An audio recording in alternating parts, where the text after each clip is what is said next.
Good evening, good evening, good evening. And what night is this? It's Monday night. And what do we do on Monday night? We do Urban Sentinel Live. And I'm your host, Reggie Kearney. Welcome you to another edition of Urban Sentinel Live. And I got a great guest with me tonight, a young lady that her father paid me to get on the show and everything. So thought I'd let her come on tonight.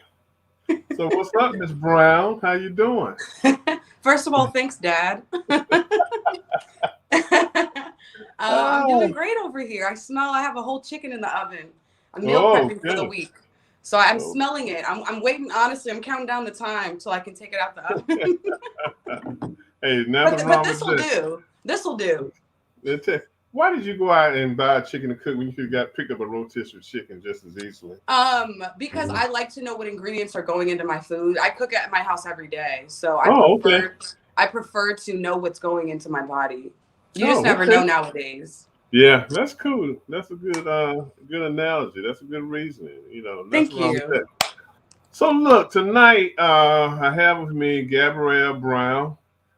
She's a media consultant. She's a specialist in this area. She's doing a lot of things in the area of media, as in the area of being, she can be a publicist. She can help develop a show. She can do a lot of stuff. Come on, Okay, you guys. now a lot of people might say, why am I interviewing somebody who's in the same field I'm in? Okay, the reason I'm doing that because I believe in collaboration. Yes. I think collaboration is very important. And so when you can hook up with someone that can probably add value to you, and you might be able to add value to them, hey, it's a win-win situation, win-win combination. Then also with black media, Mm. it's very hard to for us to survive out here without doing Yes. collaborations. Okay, we have to make sure we don't have the crab in the barrel mentality. Yep. We all need to help each other. Okay, I don't know it all. Sometimes I wonder sometimes if I'm even successful, but I Yeah. think collaboration is the best way to go. So, Agreed. Miss Brown, better known as Gabby, tell the audience a little something about yourself. Well, where do I start? It all started in my childhood. It's like, I'm just kidding. It kind of did, honestly. When all my cohorts were trying to decide what they were going to do for their major in college, Mhm. my mom and I laughed because we knew exactly what I was going to do. I've always been a writer. I've always been pretty creative when it comes to my thinking. So I graduated college in 2017, and it's been 5 years of me working on my own. I have not had a 9 to 5 at all. I've applied to probably well over 300 or 400 jobs. And it's gotten to a point where I've created my own LLC. I've gotten to the point where I'm not going to continue to wait for people to hire me or to see my worth or to see my talents. I'm going to just create it for myself. And I feel like in this day and age, you have to be very self sufficient if you're going to be able to survive. So, you had mentioned a few of my talents earlier. I did go to school for journalism and public relations. So, outside of that, I also I have my own creative consulting firm where I do a bunch of things, but I've tailored it to 5 major things. And you guys can head over to my website at gbmediallc.com. That's gbmediallc.com. And you can check out some of my services and some of the projects that I've worked on. The services that I'm providing right now is project management, basically meaning if you have something coming up that you need someone in charge of, whether it be a production set, a show like this, maybe you have a music video if you're an artist or a photo shoot and you need someone to be the point of contact or just in charge, call me. I'm very good at logistics. I also, as you mentioned, do PR work. So if you have a brand or a company and you need more face time, you need more ins with the media, I have those contacts. So you should hire me for that. I'm also doing media training. So there's people that get asked to do interviews like this all the time.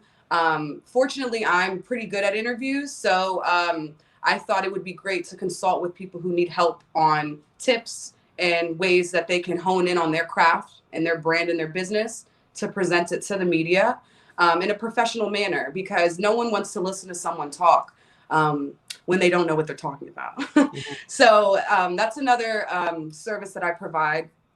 And the last one I'm going to say is a business write-up. That can mean press releases on a weekly, monthly, whenever you have something coming up. Hire me to do your press release. If you just need a bio made for your business, like a synopsis of everything that you do professionally, I can write that for you. Or if you'd like an article to be featured in something, whether it be a news outlet, a magazine like this, or I don't know, on my website, I'm doing business write-ups to get people recognized more as well. So I'm doing a bunch of stuff, but my creative consulting, I'm just now starting it. So please reach out if you guys are interested. Mm-hmm. So it seems like you're really focused on what you want to do in the Very. media industry. Yes. It seems very focused, and which is good because you offer a variety of services that anyone who's trying to do their own thing in the entertainment industry or the media world, you have. Yes. Seems like you got everything there that they pretty much need. One-stop shop. Hey, look, I might need some of that stuff you're doing. I mean, and that's where I talk about the I collaboration. might give you a discount. I might. Okay, I'm gonna tell your father. Okay, I'm gonna beg. I say, Hey, now your my father dad's have a not talk getting with any you. discounts, okay? Hey, look, when y'all hear me talk about a father, her father and I are friends, and a couple months ago, I had seen Gabby on Instagram, I believe it was, and I told her father, I said, "Look, I really need to talk to your daughter because you had a lot of stuff that I need, and a lot of stuff I was impressed with that you were doing." And Yeah. so, I really wanted to meet you to talk to you about, what you were doing and stuff. So, tell me about how did you come up with the name Gift of Gab? Is it a play on your first name, Gabrielle, or what? So I have a short story I'd like to tell about it. So my name's Gabrielle, as you all know, and growing up, I hated how long my name is. Like, if you guys know the Scantron sheets, if you all remember, like millennials, Gen X, or Gen Z, you have to circle the bubbles, and it goes with your name. And my name filled out the entire thing, and I was always embarrassed for how long it was. So my teacher ended up calling me Gabby in second grade, and I'd never heard anyone call me that. And I was like, Gabby. And I was like, what's that mean? What's Gabby? And she said, look it up in the dictionary. And I never knew that my name was in the dictionary, but it means talkative. And I always thought that it was a sign from God to name me that because I have such a way with my words. Hmm. So when I was trying to develop a name for my show, it just popped up because people tell me all the time, you have the gift of gab. And it stuck with me from my second grade teacher telling me that to other people. And I was like, you know what? That would be a good name for a show. So I've decided to brand myself as someone who likes to talk, but I hope that me talking actually means something to someone. So it's not just me um, talking from my rear end. Now, tell me, how would you dis- distinguish yourself from other public relation companies? I mean, I thank God for the spot, the where I am right now, Yes. because I'm getting calls from publicists in LA, publicists in New York. Wow. They want me to talk to their people and things of that nature. So I mean, I've been at this for a while, and so I feel Yeah. thankful that I am getting a little traction out there now. Yes. So talk to me about that. You know.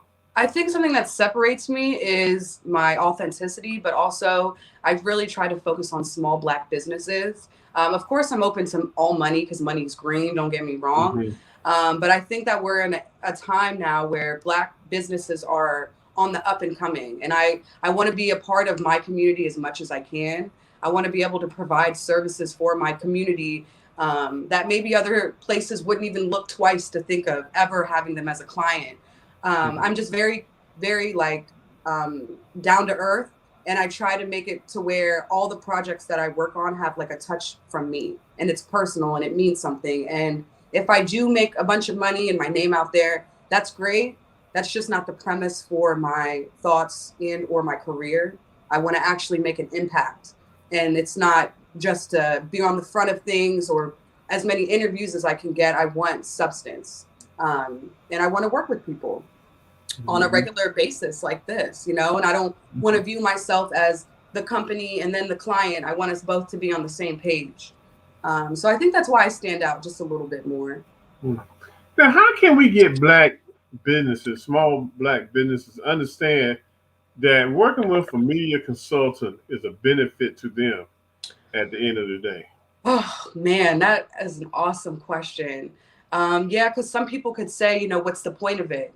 Um, and it's really about exposure. I mean, word of mouth is great, don't get me wrong, but it's more important to have your face places, to have your story being told. That's what, you had just asked me what separates me. That's what's going to separate these other businesses is the Mhm. time and money that they put into it. I mean, it's an important aspect to businesses now, to have that aspect, to have their business or brand like on the forefront of things. Like I said, word of mouth is only going to go so far. You're going to need a little bit of bump, little bit more work Mhm. with it. So yeah.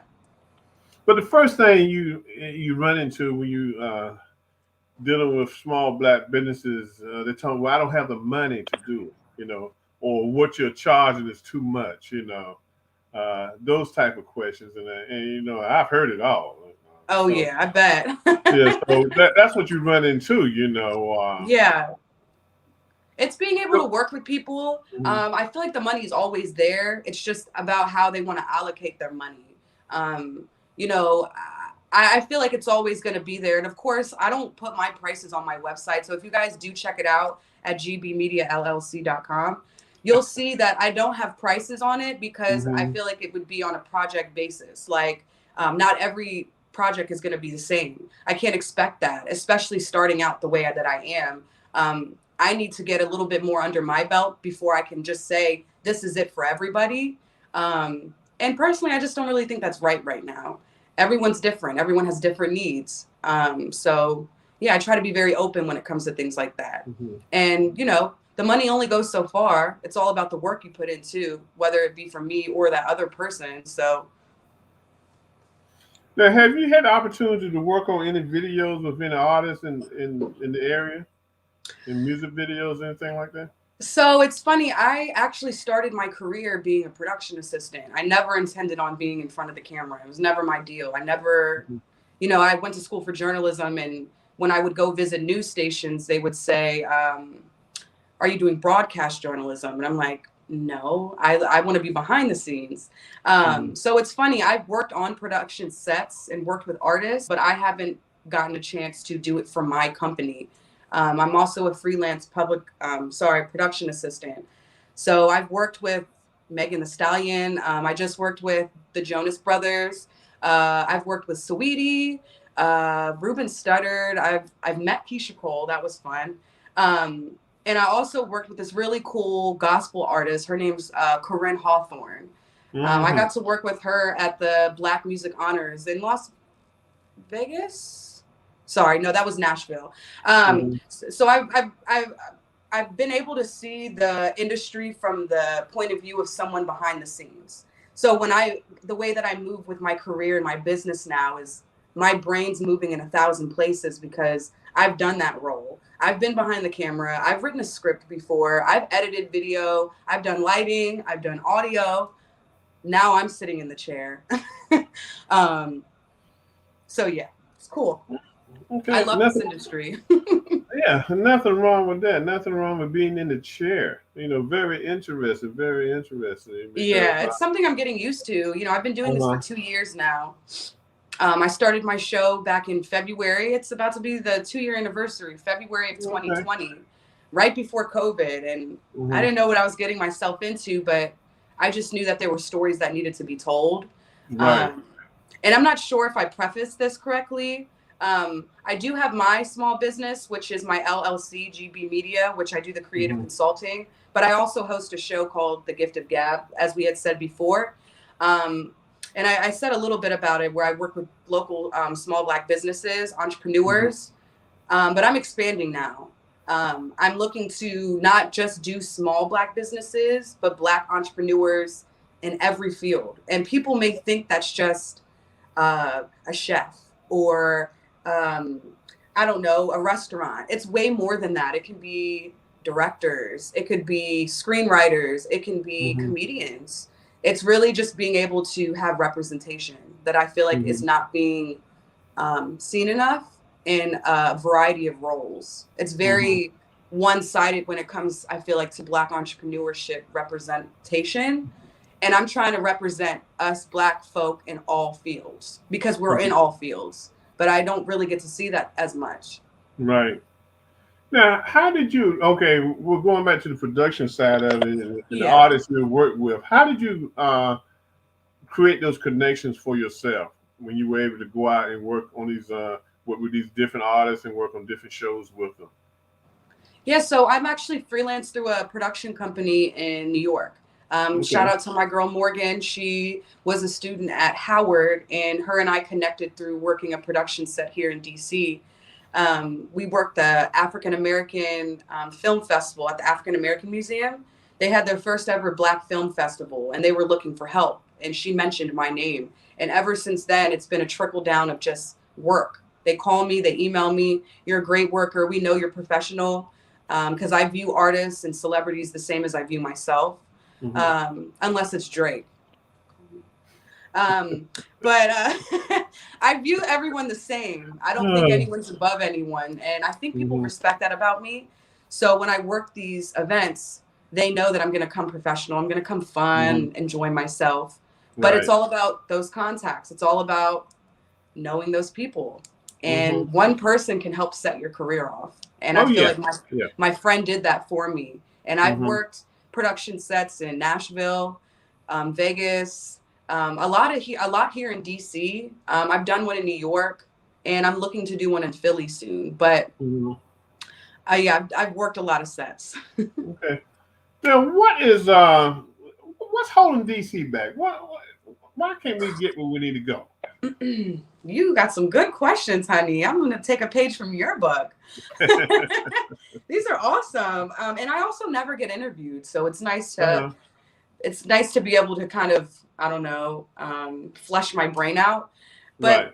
something that I'm trying to work on here in DC, because I don't want to move yet. I do think that I could have opportunity elsewhere, but I Mm-hmm. don't want to leave this area without making an impact first. And not just for me, but for the city itself. I'm not from DC. I'm from Frederick, Maryland. It's pretty country, but I moved here about 4 years ago, 4 or 5 years Mm-hmm. ago, and something that I've seen that's plaguing the city is so much individualism. Like, and that to me is awesome in your personal life. But when it Mm-hmm. comes to this field and this industry, it's kind of heartbreaking how standoffish people are, how one track minded they are with only themselves. And I'm seeing a lot of people come up in the DC area alone. I don't see any strides being made. And once they make it, they move to LA or New York. So it's not really doing anything for our city. So something that I'm personally going to start doing, this is Mm-hmm. just a quick little preview. I'm actually starting a 5 episode series where I'm going to have a panel of people from all walks of life on different subjects, professors, students, regular folk from the street, and we're going to be having discussions. It's going to be a panel forum and with an audience, and it's going to be very intimate, but I want it to be able to be a chance for people to discuss things that they think we can change um, in the city for us to be more progressive. One of the things I think would help the DC area and DMV would to be able to have more red carpet events. Whew. To let people know we're out here. DC is, yeah. A lot of people, first thing people say, DC is a small market. I don't look at DC as being a small market. I don't look at it like that either. Yeah, because of the DMV, because you got the Maryland suburbs and you have the Virginia suburbs. Yeah. So I feel like it's a major market. It has something to offer. If it didn't have nothing to offer, I don't think MGM would have opened up a casino in this area. You're Okay, not wrong. because they did their research and they saw that Yeah. this area was an area for them to be in. And So, I think they've been successful as well. oh yeah. So how do we go by creating our own red carpet events here in the DMV? You know, I've noticed because I've been to Atlanta, and I've noticed that, you know, of course, it's another kind of chocolate city itself, and they celebrate everything. And I think that that's kind of cool. You know, I see on TikTok and Instagram or whatever social media platform, and I always see red carpet events in Atlanta, always, for everything, celebrating everything, new businesses, new ventures. I always see those, and I never see that here in DC. It's very closed off. I don't know how it's supposed to change. I don't know. Maybe people need to realize we need to make a little bit more big deal about things. You know, Mm-hmm. if we want to get our name and our products or brands and stuff, we have to make it a bigger deal. And this small level stuff, I just feel like isn't going to cut it. And I feel like DC's been like that for a very long time. At least the last few years I've been here. Mm-hmm. Very one-off red carpet events, and I've been to several. And when they're done great. But other than that, it's a lot of just club and small venue lounge events, and Mm-hmm. we need to cut away from that. Yeah, because I have another friend I work with. She has a talent agency in New Wow. York, and we had talked about doing a collaboration in New York or a collaboration in Atlanta. But COVID kind of set in, and we had to Yeah. cancel. Both venues. And so, that's why I got to start. That's Mhm. why I started thinking about this was because why am I going to New York to do something or go to Atlanta to do something when I can do it right here in DC, you know, That's that's and have the crazy. same effect. Yeah, I just feel like it hits differently. And like I Hmm. said before, a lot of people leave. Once people start getting that little taste of, people like to say, clout or that money or those connections, they leave. I don't know of anyone who has made it, you know, and has stayed here. Not Hmm. really. So it's like we're kind of just being forgotten. And I don't know how to Yeah. fix that, but I think it all starts with the discussions. But look, do you think with BET moving their headquarters out of DC, it hurt us some? Ooh. No, I You don't. you I don't think don't. so? No, Hmm. personally, because I honestly didn't even realize that. Maybe I should have. I mean, perhaps. I'm not going to say no, not Hmm. at all, but I honestly haven't heard anyone talk about it personally or professionally in any of the settings that I've been in. Hmm. Hmm. And I don't really think or know if Black people even really rely on BET anymore. Right. So it would be cool if we had our own Tyler Perry studio here. That would be Hey, pretty cool. but we can have our own Tyler Perry studio here. I mean, I think it's got to be again collaboration amongst a group of Yes, people that have the same vision and that can put the vision out there, and make it work. And that's what it's all about, So we can definitely. do things. I mean, we can bring people together and split the pie, but it makes it a little easier to get it done, to get the Yeah. job done. You Oh know. man, you said it. That was the word. Mhm. But it Yeah. seems like people just want to take on these projects by themselves instead of Hmm. collaborating. And I think that is a part of it, is not wanting to collab Yeah. um, on a deeper level, not just collab on like a video or something, but actually Yeah. collab on things that could make other things Hmm. happen, I guess. Yeah. Because I'm all like I said, I'm always looking for collaborations. I Look, mean, me too. Collab with I'm, me. Let's collab. yeah, we will. We are. We definitely gonna do Look, some stuff yeah. together. So that's the only way we can make it. That's the only way It's we interesting can that you make it. brought that up, because sometimes I Mhm. feel like I have so much to offer. And I guess I've never Mhm. really thought about it until this actual moment, but Yeah. I have a lot to offer. And sometimes it's difficult to find those collaborations here in DC. Hmm. Sometimes things are very one track minded here. Yeah. It's a very music oriented area. I personally like film and production more than I do like music, don't get me wrong, but not that industry. Hmm. But a lot of it doesn't seem as diverse in different things that you can collab with. It seems very same old stuff. Like a talent agency, I don't think I personally know anyone that has a talent agency out here. I'm sure they're here. Hmm. I personally, as a Black woman, haven't heard of anything. But Oh, I there's my think, dad. yeah, that's your father. What's up, Elsa, brother Elsa? What's up? Oh but my god. but I think one of the things that has happened is that again, like you said earlier, when people, they get a little something, get a little traction, then they leave the area. They go to California, they go to Los Angeles, or they go to New York, or they go to Atlanta. And I think we can have that same type of vigor that the people in these cities have. We can have it here. I mean, we're a shining star. We're in the Yeah, capital. I yeah. honestly don't. I couldn't imagine not living here because I'm just like, wow. People Hmm. dream of coming to DC. People live and die and never are able to come to the state's capital. And there's Yeah. politics, there's music, there's everything here. But then at the same time, there's nothing. Like Hmm. I don't really know what's going on. Yeah, yeah. It's like I use another city too, Houston. I go to Houston quite a bit, Ooh, yeah. and it's just like it's like night and day. Oh, you know, really? yeah. What's going on in Houston? Isn't Houston, they're known for like their art scene, right? Art scene, food scene. I mean, we got some. Yeah. I mean, we got some black restaurants in Houston. Lord have mercy.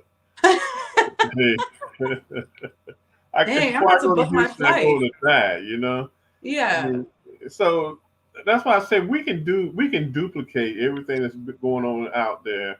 We can Right. duplicate it here, And like I said, talent agencies, it might be some small, and I haven't heard of them yet. I haven't ran into any owners yet, but it might be one or two small talent agencies. But again, you have to go to New York for talent agents, and you have to go to LA for talent agents or Yeah. Atlanta, and that's where everything is happening there. So, I you want us know, to be on the map when people discuss things. Like my yeah, creative friends and people that I talk to or whatever, I'm on my way to New York. Oh, I have an event in Atlanta. Oh, I'm about to hmm fly to LA for this thing. I never hear people say, rarely, I'm about to come to DC to work. hmm Not really. People are usually flying out, yeah, not flying in. And like, I hmm want more people, like you said, to come here. But I think it's all about the mentality as well. My yeah, mentality is the community. It's not just me. hmm My dad, you'll be proud to hear me say this, Father. yeah, The baton was passed to me from hmm somebody, from my dad and from my grandmother. It's time for me to pass it on to someone else. But yeah, before then, I have to make my mark. hmm And it's awesome to be successful, to have all the money and, do what you kind of want to do. But personally, I feel like in order for that to happen, you got to start working with people and yeah, yeah, building something outside of yourself. So, yeah, yeah, most definitely. yeah. So maybe over the next couple of years or so, next year or so, we can put together a red carpet event in the DC area. Invite some Let's people. let's do it. That's Yeah, actually an awesome idea. I'm gonna write it yeah, down in my notebook. okay. And figure out, a theme and invite people to participate in. Because if you get the right connections and the right people involved, the rest of it's going to come. Okay. You know, You uh, said it. That's a word. yeah, it's just like when they built Rome. If you build it, they'll come. If And you set it up, they'll come. I actually worked my first red carpet a few weeks back, and it was great. It was for a gala for a local office here in the DMV area. They have Mm-hmm. creative office spaces in 15 plus locations, and they did a gala, and I Mm-hmm. thought it was awesome because they weren't really celebrating anything. They have new offices opening all the time, but Right. I was impressed that they hired me for media coverage, and they had an entire gala, a photographer, a DJ, a live band, just to celebrate the business. Mm-hmm. I was like, this is awesome. We need more. We need more things like this because at the end of the day, that's in someone's mouth. I Yeah. talked about it. I'm talking about it Mm-hmm. here.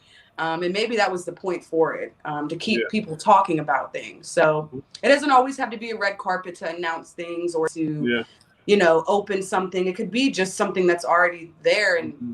we just celebrate that we have it. Yeah. Because I mean, the the current situation in our country with this virus has kept me from having a event for my magazine. I haven't. I've been this year. Will be going into. I'll be going into the third. My second anniversary is in May, and I still haven't had opportunity to do anything because of Oh, COVID. So much COVID. closed me down. And you want to Even limit though, yourself either. You want people there and you want it to be a good yeah, time and you don't want it to yeah, have 25 people and Mm-hmm. So when do you think would be a good time? I mean, we can't predict because the virus is so unpredictable. I Mm-hmm. personally, I have so many events planned in my head. I'm like, when should I actually start executing to plan them? But I was looking to hopefully maybe do something in April, but I just don't know how things are going to turn out. So it's hard to even want to start planning something. I think you got to go for it. I think if you keep waiting for this virus to really We're gonna, subside yeah, to 10% or less, it's not. So you got to go for it. And like I yeah, said, I think the summertime is a good time to have something, where you can have it outdoors, yeah. uh, That's true. okay, That's Tony, true. and do something, then. But the time has, I mean, we have ran out of time. Oh, come on, we need another one. I know we'll do this again. We'll do this again because Tony is trying to wrap me up, okay, and I heard everything. that. But I for appreciate the you for your time. This hey, was well, awesome. I'm glad you decided to come on my little show. No, You this is know, great. yeah, I'm glad you did. Exposure, exposure. Gotta So have look, it. everyone, I've had the opportunity to sit down and talk with Gabrielle Brown tonight, um, better known as Gabby. She has the gift of Gab. Um, uh, I mean, this young lady is doing it. Okay, I mean, Thank you. I'm not even go back and name off everything she's doing. But if you're looking for a media consultant that can wear many hats and help you move your business Yeah. along, please get in contact with her. She'll be glad to sit down with you and work with you. Uh, Yes. just to give you a little bit of history, Urban Sentinel Live is offshoot of the Urban Sentinel magazine. And what I try to do is interview people who are going to be in the magazine, have been in the magazine, and they have a story. I'm Yeah. trying to get everybody's story out here, and provide opportunities for everyone. Love that. So Gabrielle, Gab, And look, and before we end, you guys can uh, follow me on my personal page. It's at Gabby Supreme _. And you can follow my talk show page, The Gift of Gab. My page name is at The Gift of Gab Show on Instagram, both of those. And again, my website is GB Media LLC. And you can check out all the things that I've been up to and all of my creative services. I yeah. appreciate it. And Gab will be coming to my magazine after a while with a section in the magazine under the topic Gabby Speaks. So we're gonna Yeah. do that. We're gonna work on putting that together. Because and she and I can pretty much talk about the direction, but she can go in any direction she wants to. That's how I am. I You love know. it. Check this out, people. Tomorrow night, I have another show that comes on tomorrow night that I'll be working with my co-host Sherry Ann Taffy. Tomorrow night on Real World News TV, we're going to talk about Black History Month. What does it mean? Okay, and we Wow. have got to get back into talking about Black history, especially with the schools system in these conservative states trying to Mm-hmm. uh, get rid of Black history, and that's the bottom line. So we got to figure out how can we continue to keep Black history among us, among our families, among our children, and really keep pushing the envelope because the school systems are Mm-hmm. really working against us when it comes to Black history. So tomorrow night at 8:30 p.m. Eastern Time, and 5:30 Pacific Time. Come back and join us. Real World News TV is on Facebook Live also, as we talk about Black History Month. What does it mean? My co-host will still be out, so Tony Breelove is going to sit in with us tomorrow night. Sit in with me tomorrow night as we talk about politics. Again, Gad, I thank you for joining us. I Esther, I appreciate thank you for you. letting me borrow your daughter tonight and Thank talk you so about good much. stuff. Yeah. And like I said, we will be talking. We got a lot in common. We got a lot to talk about. We got to get it moving if we're gonna do this thing in the DMV. We got to So stick together, baby. that's right. That's right. So to my audience, thanks for tuning in tonight. Have a great week. Be safe. Keep your mask on. Get your vaccine if you haven't. Take care. Peace out. Love you. Take care now. Bye. Bye bye.